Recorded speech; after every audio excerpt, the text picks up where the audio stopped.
Fala galera, tudo bem? Bom dia para vocês, ou boa tarde, né? Ou boa noite, enfim. Né?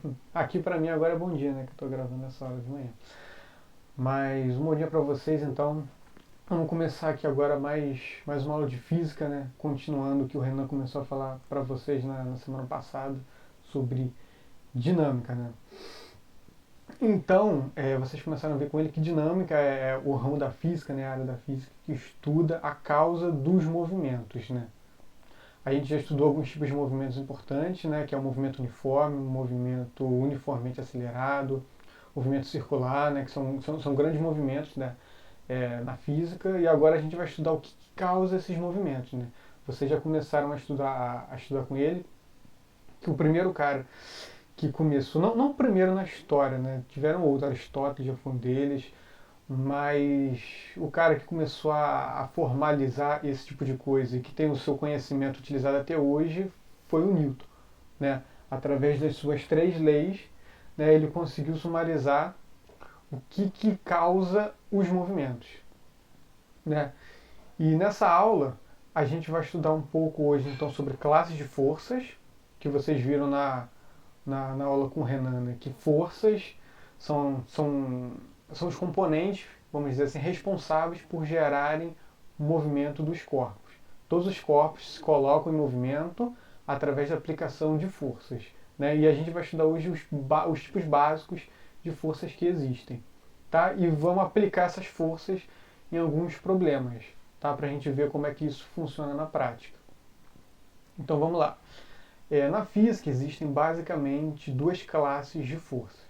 Tá? São as forças de contato e as forças de campo. Qualquer tipo de força que vocês ouçam por aí se enquadra em dessas duas classes de forças aqui, tá bom? Vamos lá, vamos começar pela primeira, força de contato. Né? Como o próprio nome já sugere, né? Vocês já podem ter uma ideia basicamente do que isso significa. É a força que existe quando duas superfícies estão em contato. Né? Se divide basicamente em força normal e força de atrito. A força normal ocorre perpendicular às superfícies. Né? Então, sempre que você tiver contato de duas superfícies, de dois corpos, você vai ter uma força de contato, tá? Que um faz no outro, tá? Então, eu botei aqui algumas figuras que exemplificam esse tipo de coisa.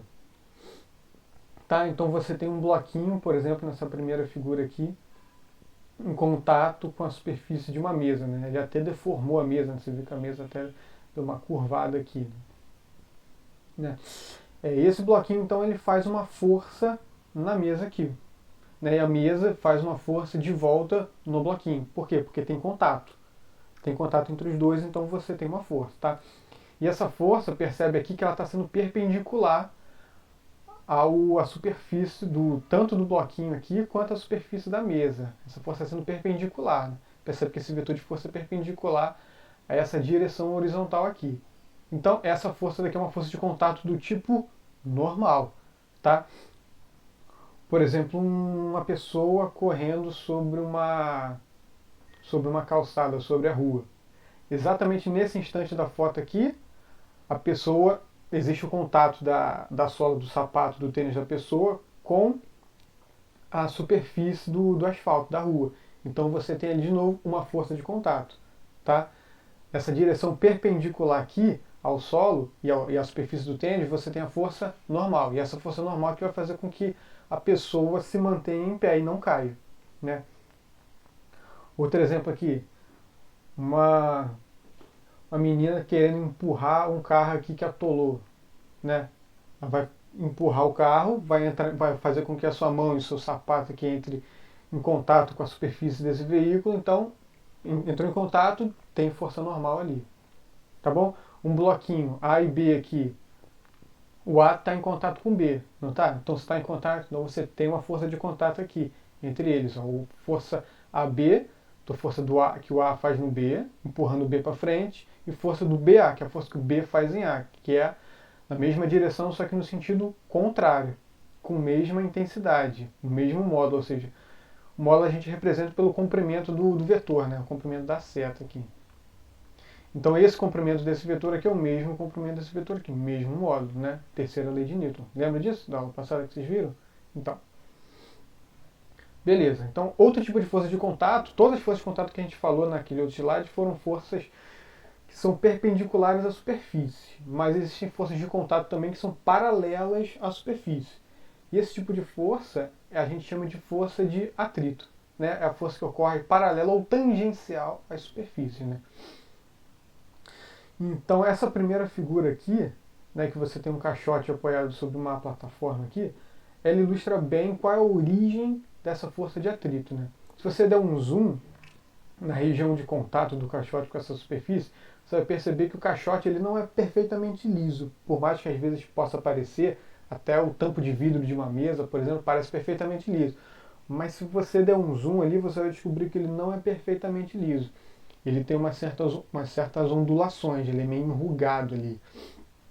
Tanto o caixote, por exemplo, quanto a plataforma, nesse caso aqui. Né? Os dois são enrugados. Então você acaba que você tem, às vezes, a crista de um ponto atingindo o vale do outro. Então, quando essas duas superfícies são postas em movimento, ocorre um certo desgaste, né, dessa superfície. Né? E esse desgaste ocasionado por essa rugosidade, né, que a gente chama, que é essa ondulação, acaba causando uma força, né, que a gente resolveu chamar de força de atrito. E ela é sempre paralela ou tangencial às superfícies. Tá? Então, por exemplo, essa outra figura, você tem um cidadão aqui empurrando uma estante de livros. A estante de livros, esses dois apoios dela, aqui estão em contato com o chão, certo? Conforme o cidadão vai empurrando essa estante para a direita, existe uma força de atrito tendendo a se opor ao movimento. Bem intuitivo também, né? Se você quer andar com essa superfície aqui para cá, né, a força de atrito naturalmente surge para o outro lado, para dificultar o teu movimento, certo? Em algumas situações, esse tipo de atrito ele é indesejado. Né? Por exemplo, na patinação do gelo, o objetivo é você reduzir esse atrito, para que o patinador consiga se deslocar por grandes distâncias. Né? Ele pega o impulso, por grandes distâncias ele consegue se deslocar sem atrito. Então você bola maneiras de você reduzir esse atrito. Né? No caso essa figura aqui de cima, que você tem um pneu, né, sobre uma superfície com bastante água. Né? Aqueles sulcos que tem no pneu, ele serve exatamente para você, conforme o veículo vai caminhando, vai andando, ele vai expulsando a água que fica entre as superfícies do pneu e do solo, para que o pneu consiga manter o contato diretamente com o solo. Né? Nesse caso, o atrito do pneu com o solo é desejável, porque o que faz com que o veículo ande para frente é o contato, é o atrito que ele vai ter com o solo. Se você tiver água, né, entre uma lâmina d'água, entre o pneu e o solo, você não vai ter o contato direto do pneu com o solo. Então o pneu ele vai fazer o que a gente chama de patinação, ele vai patinar sobre a água, ele vai patinar sobre o chão ali. Ele não vai ter o atrito suficiente para conseguir ir para frente. Tá? Beleza. Então, forças de contato são basicamente aquelas duas, tá? Força normal e força de atrito. Uma perpendicular à superfície e a outra paralela à superfície, tá? E a gente também tem outros tipos de força em física, que são as forças de campo, né? O que é isso? É o tipo de força que acontece devido à presença de um campo, né? Campo é uma grandeza física que possui um valor associado em todo ponto do espaço, né? Então, o que significa isso? Vamos pegar o exemplo do campo gravitacional para a gente entender. Né? A gente tem aqui a Terra. Tá? Todos esses vetores aqui que estão representados são vetores do campo gravitacional terrestre. E o que esses vetores indicam? Se você pegar uma massa qualquer e largar aqui, nessa região aqui onde está o meu mouse, ela vai sofrer a ação de uma força. Né? Mas com qual direção dessa força? Na mesma direção dessa seta que está indicada aqui pelo campo gravitacional. Você percebe que essa seta está apontada na direção do centro da Terra. Ou seja, se eu largar qualquer massa aqui, ela vai querer se deslocar para onde? Para o centro da Terra. Né? Se eu deslocar ela de outro ponto aqui agora, ela vai querer se deslocar para onde aqui? Para onde é que está apontando esse vetor aqui? Para o centro da Terra. Então, se eu largar uma massa aqui, ela vai querer se deslocar para o centro da Terra aqui. Tá? Então, o campo gravitacional ele é representado por vetores então, que indicam a direção, né, e o sentido para onde que a força aponta, né, a força que um corpo qualquer depositado, né, que você coloca em qualquer região aqui em volta, a direção e o sentido que esse corpo vai sofrer. A força, né, que esse corpo vai sofrer. A direção e o sentido da força que esse corpo vai sofrer. Tá? Então isso é um campo gravitacional. Tá? E você percebe que essa força de campo, ela não é uma força de contato. Né? Se eu botar uma partícula aqui de massa qualquer, uma maçã, né, conforme o que o Newton gostava de utilizar, se eu largar uma maçã aqui, por exemplo, a maçã vai atrair a Terra. Certo? A Terra vai atrair a maçã e a maçã vai atrair a Terra também, pela terceira lei. Mas você percebe que essa força de atração entre eles não é uma força de contato. Se eu largar a maçã daqui de cima, a maçã não está em contato com a Terra. Mas ainda assim, a maçã vai existir uma força sobre a maçã na direção da Terra. Tá? Isso é uma força de campo, não é uma força de contato. Não tem contato entre os objetos. Tá? Outro campo que existe, que vocês vão ver, né? Que a gente vai estudar ainda mais para frente, que é o campo elétrico, né? Então aqui eu botei duas partículas, uma carregada positivamente e outra carregada negativamente aqui. Então eu tenho linhas de campo elétrico, né? Mas na prática isso quer dizer a mesma coisa do outro. Se eu largar agora uma partícula aqui nessa região aqui agora, uma partícula que tem a carga, né? Agora a questão não é massa, agora a questão no campo elétrico é ela ter carga. Se ela tiver uma carga positiva aqui, ela vai sofrer uma força elétrica. Mas qual a direção e qual o sentido dessa força elétrica? Mesma direção, mesmo sentido que esse vetor de força aqui, tangencial, essa linha que a gente chama de linha de campo. Então ela vai sofrer uma força para lá. Se eu largar ela nessa região aqui, mais ou menos, né, no meio, qual vai ser a direção e o sentido que uma partícula carregada positivamente aqui vai sofrer? Para lá, para a direita. Exatamente nessa tangente, essa linha de campo aqui. Tá? Então essas linhas de campo aqui elas indicam a direção e o sentido da força que uma partícula carregada vai sofrer. Né? Campo magnético, mesma coisa. Se eu botar um ímã aqui, essas linhas de campo aqui vão dizer a direção que o ímã vai se alinhar. Tá bom? Então isso são forças de campo. Então beleza, falando mais agora sobre o campo gravitacional. Né? Ele é o campo que representa a força que um corpo com massa gravitacional sofre, né? Lembra que a gente falou que se eu largar um corpo com massa aqui, ele vai ser atraído? Então, ele vai ser atraído porque ele tem massa. Massa gravitacional. Isso a gente vai entrar a gente vai falar mais sobre isso no próximo slide. Mas essa força que existe, né? Devido ao campo gravitacional, é o que a gente chama de força-peso, né? Então você tem aqui o nosso planeta, você tem um cidadão aqui em pé, esse cidadão está sofrendo uma força pela Terra na direção do centro do planeta aqui. Essa força daqui, né, esse vetor de força aqui é o que a gente chama de força-peso.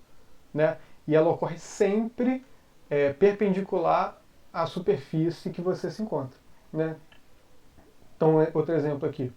Eu tenho um livro sobre uma mesa. Esse livro está sofrendo a ação de uma força-peso aqui para baixo. Então tem uma força-peso puxando ele para baixo, na direção do centro do planeta. Tá? Mas, ao mesmo tempo, ele também está em contato com essa mesa daqui. Né? Então, se ele está em contato com a mesa, então agora tem uma força de contato também. E a força perpendicular à superfície, a gente já viu que é força normal. Então, você tem uma força normal aqui. Né? Esse livro aqui ele está em repouso. Então, se ele está em repouso, a força resultante sobre ele é zero. Né? Então, logo, essa força normal vai ser igual a essa força peso aqui nessa situação. Tá bom? Não tem deslocamento aqui. Né, ele está parado, não vai ter atrito aqui. Tá? Nessa situação não vai ter atrito.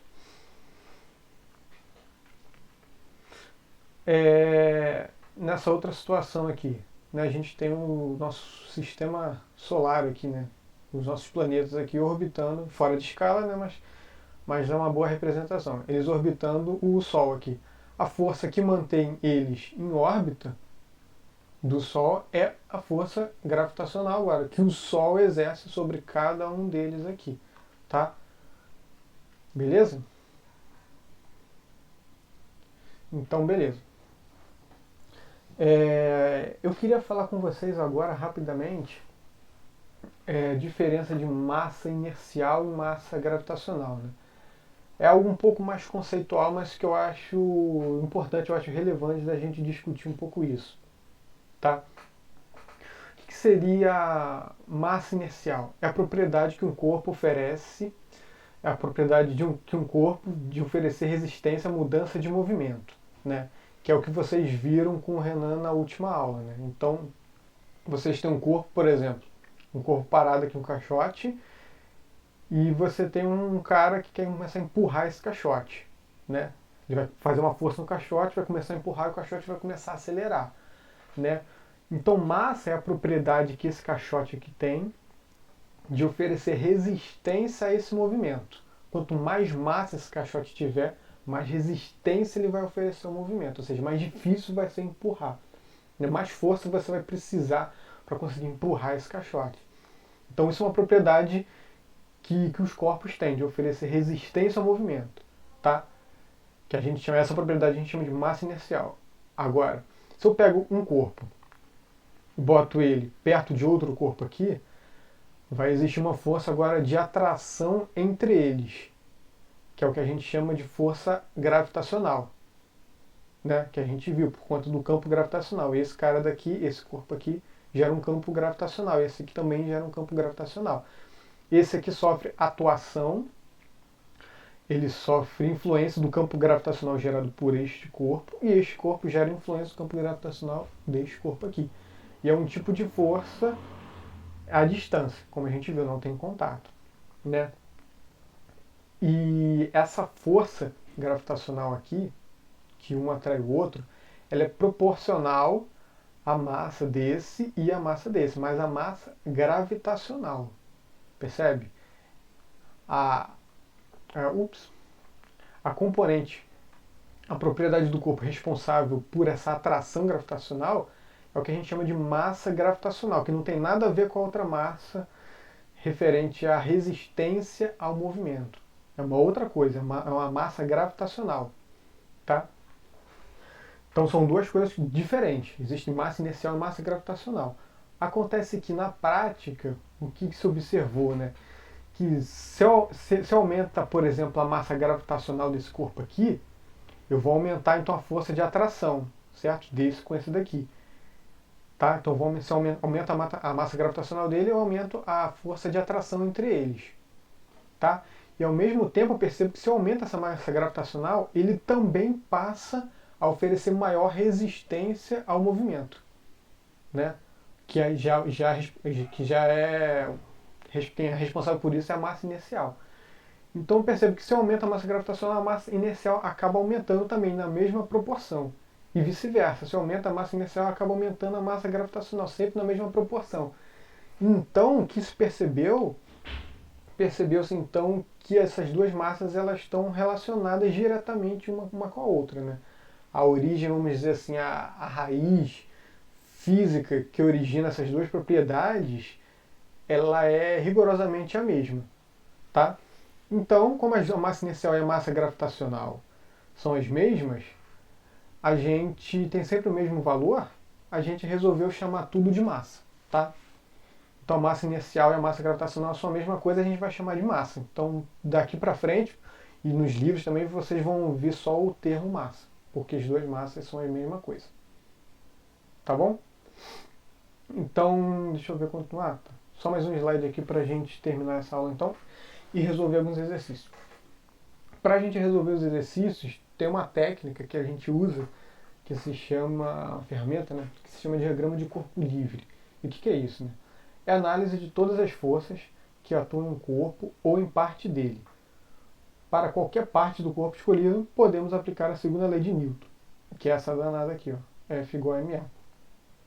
Tá? Então, por exemplo, nessa situação aqui, eu tenho aqui uma treliça, que a gente chama de uma treliça, que é um componente formado por várias barras, né? Você tem barras aqui inclinadas, você tem barras na vertical, né? Você tem uma barra na horizontal aqui, duas barras grandes na horizontal aqui. o que esse diagrama de corpo livre diz é o seguinte: o somatório das forças em cada barra dessa daqui vai ser igual a massa dessa barra aqui vezes a aceleração da própria barra. Então, por exemplo, pegando essa barra aqui, as forças que atuam nessa barra aqui, quais são as forças? Tem a força gravitacional aqui e você tem as forças de contato dessa barra com essa barra de baixo e com essa barra de cima. Então, se eu pegar essa força de contato aqui, essa outra força de contato aqui, a força peso, somar essas três forças, vai ter que dar zero, porque ela não está acelerando, ela está parada, né?